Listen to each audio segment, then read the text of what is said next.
Alors, écoutez, plus d'1 an d'harcèlement scolaire. Parce que cette jeune fille n'est pas comme celle qui la harcèle. D'un. De deux, même s'il y a eu des faux comptes sur les réseaux sociaux, c'est lié au port du voile. Ce que l'État est en train de faire, c'est noyer le poisson.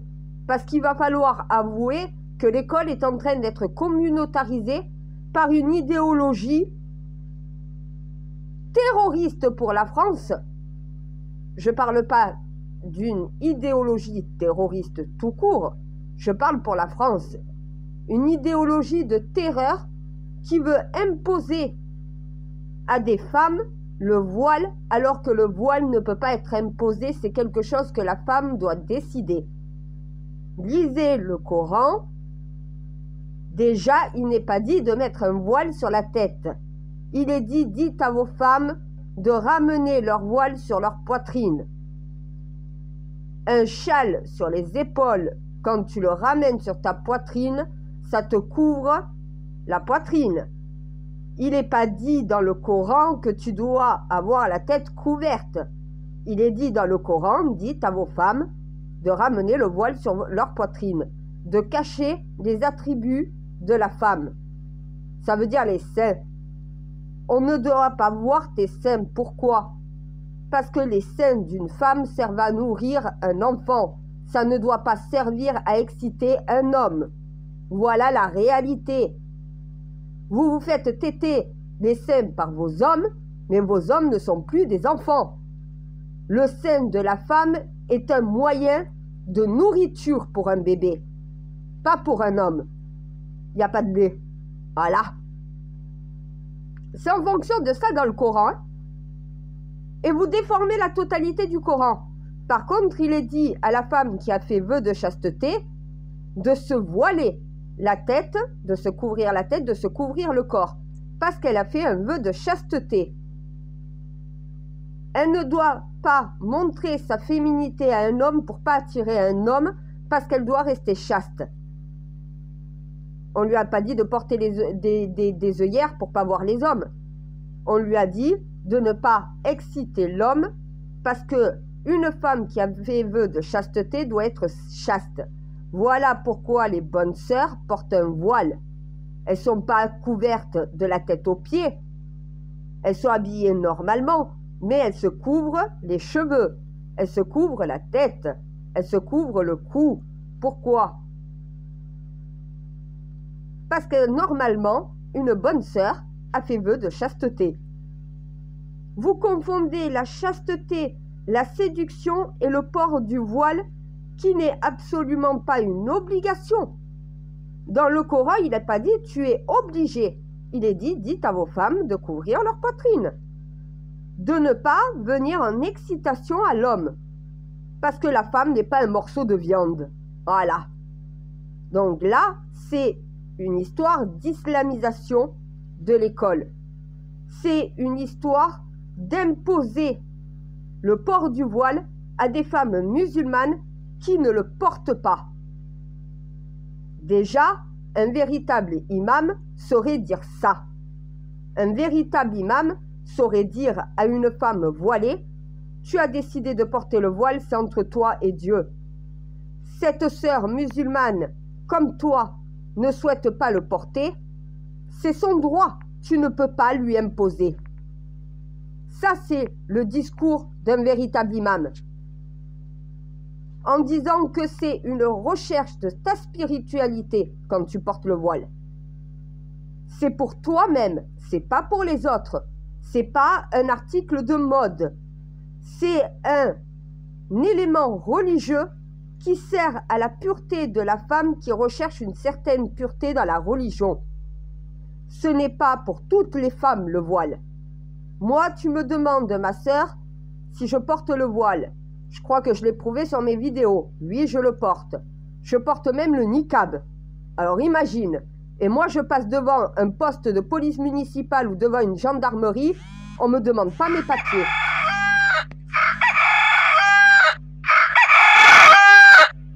Désolée. désolée si vous entendez le coq, mais oui, je suis française. Mon Dieu, mon réveil. Le coq français. À l'époque, on se réveillait au chant du coq. Donc, du coup, mon alerte, si là, je vais avoir un rendez-vous, donc techniquement, je mets mon alerte. C'est le cocorico. Non, parce qu'on me dit, tu portes le voile. Oui, je porte le voile. Mais on me dit, tu le portes pourquoi? Parce que tu es musulmane? Non, parce que j'ai fait vœu de chasteté. Et elle me dit, mais donc une femme qui n'a pas fait vœu de chasteté n'a pas à le porter. Je t'ai pas dit ça, je t'ai dit moi, personnellement, dans la recherche de ma foi, dans ma spiritualité, je porte le voile parce que j'ai fait vœu de chasteté. Je te dis pas à toi que tu dois faire un vœu de chasteté et que tu dois porter le voile. Moi, ça ne regarde que moi. Toi, tu fais ce que tu veux. C'est entre toi et Dieu et c'est entre moi et Dieu. Je n'ai pas à venir me mêler de ta foi, tu n'as pas à venir te mêler de la mienne. Je n'ai pas à juger la tienne, tu n'as pas à juger la mienne. Et qu'est-ce qu'elle répond? Eh bien, elle me dit, mais pourquoi les gens, pourquoi les imams ne disent pas ça? Pourquoi au final, même les prêtres ne disent pas aux femmes, donc voilà, vous pouvez aussi le porter. Et moi, mon prêtre, il m'a dit, tu peux porter le voile, tu as fait vœu de chasteté. Si c'est ta volonté, ben oui, c'est ma volonté. Ma volonté personnelle, dans ma croyance propre qu'à moi-même. Je suis chrétienne, juive, musulmane, orthodoxe, protestante, laïque, bouddhiste, wicca, païenne. J'ai pas une religion et je me convertis à une autre et je renie celle d'avant. Je les associe toutes. J'ai toutes ces religions dans mon être, je pratique toutes ces religions. J'ai qu'un seul Dieu unique. C'est ma foi, c'est ma croyance propre qu'à moi-même, c'est ma croyance personnelle. Mon Dieu, je rentre dans une école, je retire mon voile. Je sors de l'école, je remets mon voile. Je vais dans un tribunal, je retire mon voile. Quand je sors du tribunal, je remets mon voile. Et je l'ai fait il y a 15 jours de ça. Quand je vais voir mes enfants, comme c'est une association qui appartient au gouvernement, je mets mon voile sur le chemin, j'arrive devant l'établissement, je retire mon voile, j'ai le rendez-vous avec mes enfants ne m'ont jamais vu voiler encore. Quand je ressors du lieu en question, je remets mon voile. Quand je rentre dans une église, je suis voilée. On pourrait penser que je suis musulmane, j'ai mon chapelet et ma croix autour du cou. Si je dois aller à la gendarmerie, sur le chemin de la gendarmerie, j'ai mon voile. Quand j'arrive devant la gendarmerie, je le retire. Et quand je ressors, je le remets. Des musulmans vont me dire, mais pourquoi tu le retires? Parce que je suis laïque. Parce que tout ce qui est d'État, je ne porte pas le voile quand je m'y trouve. Dès que je suis dans la rue, dans un magasin, je porte mon voile. C'est un lieu où tu dépenses de l'argent. C'est un lieu de tentation, un supermarché. Tu passes dans le rayon maquillage, tu as envie de t'acheter un fond de teint. Tu as envie de t'acheter un parfum, tu as envie d'acheter ça. Ça t'incite à l'achat. Donc je garde mon voile. Il n'y a pas un cadre politique, il n'y a pas un cadre d'État. Un tribunal, c'est l'État. Une école, c'est l'État. Un poste de police, c'est l'État. Si je dois aller à la CAF ou la Sécu, je rentre pas voilée dedans. C'est un lieu qui appartient au gouvernement. Je fais la différence entre l'État, qui est l'ordre public, et la rue, la société, qui est la société publique. Donc au final, je fais la séparation entre les deux. Je suis voilée la plupart du temps, à part quand je rentre dans un établissement d'État. Quand je ne suis pas dans un établissement d'État, je suis en droit de mettre ce que je veux sur ma tête, de mettre ce que je veux devant ma figure. Du moment qu'on voit mes yeux, honnêtement, voilà. Personne ne me dit rien. Dans la rue, je fais ce que je veux. Il n'y a pas de politique vestimentaire dans la rue. Par contre, quand c'est un lieu d'État, je retire le voile que je porte sur ma tête. Eh bien, il y en a qui me diront, t'es pas une vraie musulmane. Ben non, je suis pas une vraie musulmane. Je suis chrétienne, musulmane, juive, protestante, orthodoxe. Je m'impose ma propre religion. J'ai créé ma propre religion. Ma religion, elle est unique au monde, elle m'appartient qu'à moi. C'est ce que je décide et ce que je veux appliquer. Je suis une femme libre, un humain libre. Personne ne m'impose une religion précise. Je choisis ma propre religion. Et ma religion, c'est toi.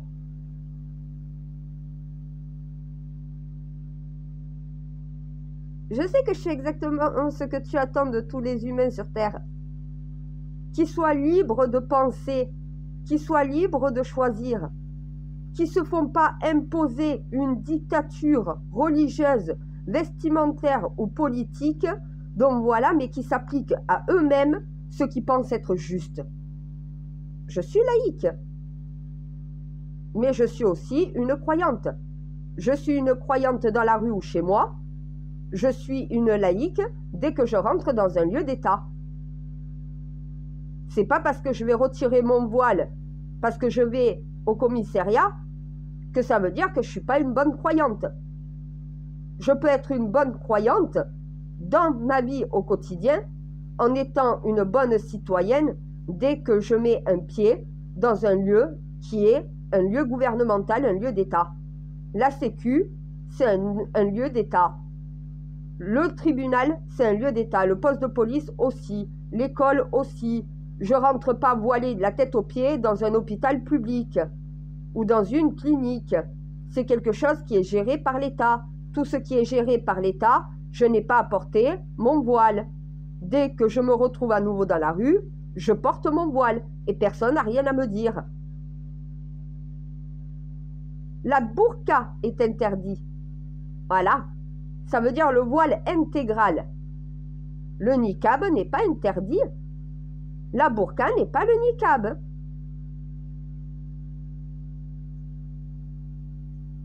Et tu me vois voilée, je te donne ma carte d'identité, mes yeux c'est les mêmes. T'as pas besoin de voir le reste de mon visage, juste aux yeux, tu sais que c'est moi. Je parle aux gens dans les yeux. T'as pas besoin de voir la bouche de quelqu'un pour savoir s'il ment, s'il dit la vérité, si c'est quelqu'un de bien ou quelqu'un de méchant. Les yeux sont les fenêtres de l'âme. Mais ça ne me viendrait jamais en tête d'imposer ça à quelqu'un d'autre. Ce que je m'impose à moi-même, je ne l'impose pas aux autres. Une femme voilée qui ne le retire pas dans un lieu gouvernemental, c'est son choix, c'est sa liberté, elle fait ce qu'elle veut. Moi, je fais ce que je pense être juste. Je n'ai pas à imposer ce que je m'impose aux autres. Chacun est libre de faire comme il veut et est libre de penser ce qui est juste pour lui ou non. C'est ça, être un citoyen, d'être un humain libre. Et je sais que j'ai raison. Je suis musulmane, je porte le voile, mais ça ne me viendrait jamais à l'esprit de dire à une autre musulmane qui ne le porte pas, tu dois le porter. Elle est libre de le porter ou non. C'est entre elle et toi. Ça ne me regarde pas. Moi, c'est entre toi et moi que ça me regarde. Je n'ai pas à imposer ce que je m'impose à quelqu'un d'autre. Ça ne me viendrait pas à l'idée non plus de dire à un chrétien, à une chrétienne, tu dois porter le voile. La Vierge Marie est voilée. Normalement, toutes les femmes doivent être voilées. Sinon, tu n'es pas vierge, tu n'es pas sainte. Mais ça veut dire quoi, ça? Ce que je m'impose à moi, je n'ai pas à l'imposer à une autre chrétienne. Pareil pour les juifs. Normalement, les juifs portent le voile. La femme a toujours été voilée. Toutes les saintes de ce monde portent un voile sur la tête. Tu rentres dans une église, la Vierge Marie est voilée. Sarah, La femme d'Abraham porte le voile aussi, la sainte Sarah. Et pareil au final, chez les musulmans, la sainte Fatima porte aussi un voile. Dans les 3 religions monothéistes, la femme est voilée. On n'est plus dans la même époque, on est en 2024. La femme n'est plus obligée de porter le voile, mais si elle porte le voile, c'est dans une optique personnelle de recherche de sa foi. Dans sa propre religion, personnelle à elle-même, pas à celle des autres. Et ça, l'État n'est incapable de dire ça. À un moment donné, tout ce qui impose le voile, de porter le voile à une autre femme, qui l'impose, qui l'oblige à aller jusqu'à harceler, à passer à tabac une personne comme ça, c'est toute la famille et l'élève en question qu'il faut expulser. Si on garde des terroristes, parce que c'est ça, là, Samara, elle va faire quoi? Elle va porter le voile pour pas se faire agresser la prochaine fois? Cette jeune fille aura gagné si elle fait ça. Elle doit rester forte et fidèle dans ses convictions. Si elle ne veut pas porter le voile, c'est son droit. Et c'est pas le droit à son harceleuse de lui imposer. C'est pas à Samara d'avoir peur et à devoir changer qui elle est. C'est la personne en question qui la harcèle qui doit changer. Et si elle n'est pas capable de changer, il faut l'expulser, elle et sa famille. On ne veut pas d'islamistes en France, des musulmans intégristes ou libéralistes, on s'en fout. Des islamistes qui imposent leurs lois aux autres, on n'en veut pas. Et mon imam dit pareil.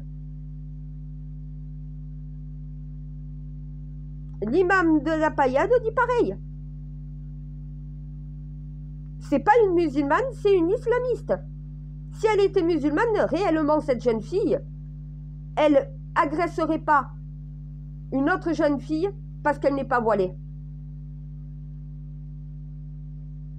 Entre demander à une personne pourquoi elle ne se voile pas, parce que Samara fait la prière 5 fois par jour. Qu'elle soit voilée ou pas, elle est croyante et pratiquante. Elle ne pratique pas le port du voile, mais elle pratique sa religion. Elle n'est pas meilleure que toi avec ton voile sur la tête. Est-ce que toi, avec ton voile sur la tête, les 5 prières par jour, tu les fais? Je me pose bien la question, honnêtement. Je préfère encore une femme qui n'est pas voilée, mais qui fait sa prière 5 fois par jour, que la femme qui est voilée pour se faire passer pour une véritable musulmane, mais qui au final ne respecte même pas les commandements de sa propre religion. Tu ne tueras point. Premier commandement suprême de la religion. Tu ne tueras point. Un mécréant est un non-croyant. Une musulmane pratiquante qui ne porte pas le voile, c'est une croyante. C'est pas une non-croyante. Et tu as le droit dans ce pays de croire en Dieu ou de ne pas y croire. Tu as le droit d'être athée. Si ces personnes-là ne l'acceptent pas, alors il faut qu'ils quittent la France. Ils ne sont pas dans le bon pays. Qu'ils aillent en Afghanistan, ils seront très bien là-bas. Là-bas, c'est ces lois-là qui s'appliquent. Les lois de la charia, les lois du voile obligatoire. Si c'est ton idéologie, alors ne reste pas dans une idéologie de la France qui est chacun peut pratiquer ou non, chacun peut croire en Dieu ou non, chacun est libre soit d'être intégriste dans sa foi, soit de ne pas l'être, de porter le voile ou de ne pas le porter le voile quand tu es une musulmane, une chrétienne ou une juive. Si ces gens-là ne l'acceptent pas, alors bon voyage, on vous donne un billet d'avion, vous allez dans le pays qui vous convient, mais vous n'êtes pas dans le bon. Et ça, l'État et les politiques sont tellement frileux qu'ils n'osent pas le dire. Il faut que ça soit moi qui le dise pour qu'au final, ils soient un peu plus rassurés à le dire. On ne peut pas me traiter d'islamophobe. Je suis voilée. Je suis musulmane. On ne peut pas me dire que je suis contre les chrétiens. Je suis aussi chrétienne. Je suis la plus croyante au monde. J'ai toutes les religions dans mon être. Je les pratique. Je choisis ce que je veux dans chacune des religions et je me suis fait ma propre religion. Je fais pécha je fais le carême et je fais Ramadan. Ça emmerde qui? C'est moi qui m'impose ça à moi. Je ne l'impose pas aux autres. Ceux qui veulent le faire peuvent le faire. Ceux qui ne veulent pas ne le font pas. Eh bien oui, je suis une croyante, pratiquante, intégriste, mais dans ma pratique, je n'impose pas ma pratique à autrui. Chacun est libre de pratiquer comme il le veut. C'est entre toi et Dieu. Et je vais m'arrêter là, non? Ouais, c'est entre toi et Dieu. C'est pas entre l'agresseuse de Samara, Samara et Dieu. C'est entre Samara et Dieu et l'agresseuse et Dieu. C'est entre toi et chacun des êtres humains propres qu'à lui-même. C'est pas entre toi et tout le monde. La religion n'existe pas. La foi existe. Ceux qui ont la religion mais pas la foi, ils sont à côté de la plaque. Trouve la foi derrière la religion. La religion te sert à trouver la foi. La religion n'est pas la foi. La religion est la pratique de ta foi, mais elle n'est pas la foi. Elle est juste une pratique. Une pratique et la foi sont deux choses différentes. Les gens ne savent plus faire la différence entre avoir la foi et avoir une religion. Beaucoup ont une religion, mais n'ont pas la foi.